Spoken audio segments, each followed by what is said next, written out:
Hey guys, so today we're going to take a look at altered states of consciousness. Altered states are literally states that are different from the normal. They can include a spectrum of emotions, everything from fear to euphoria. They can include something as simple as daydreaming or being possessed by a god or spirit.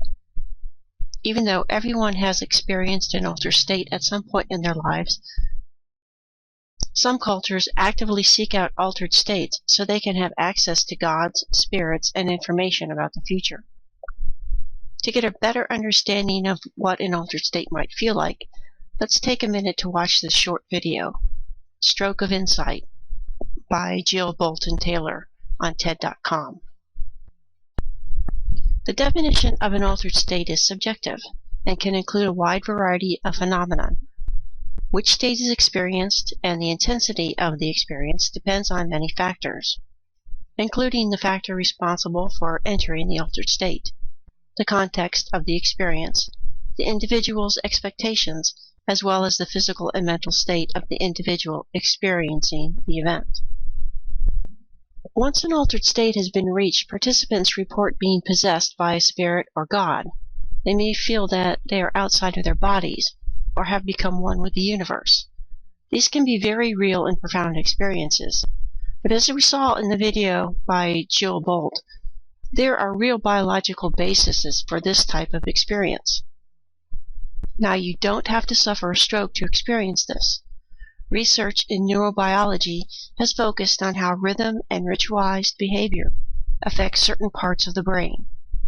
For example, fast, rhythmic, vigorous singing and/or dancing forces the sympathetic system of the brain to become overstimulated and the left side of the brain to shut down.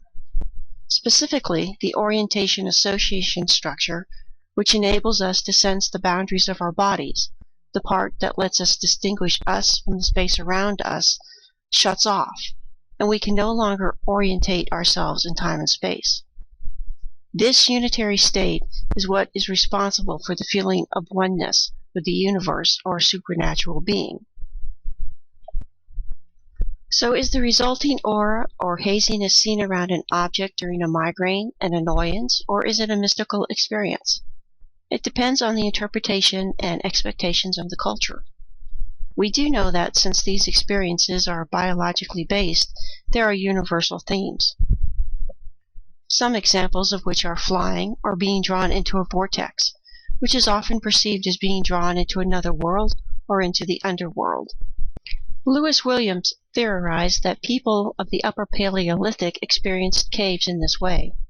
Cave paintings often utilize natural formations of the rock in which they are painted on, like a crack or a nodule. These features make the painting appear to be projecting from the wall, as if the animal spirit can come through the wall. When in a trance, the wall effectively breaks down, and the shaman can move to the other side and interact with the spirit animal, or the spirit animal can come across and interact with the shaman. While in a deep trance, a person will often feel that they have changed into the animal that they are staring at and share its power and knowledge. Now let's take a look at ways to enter altered states. Take the time to review these short videos.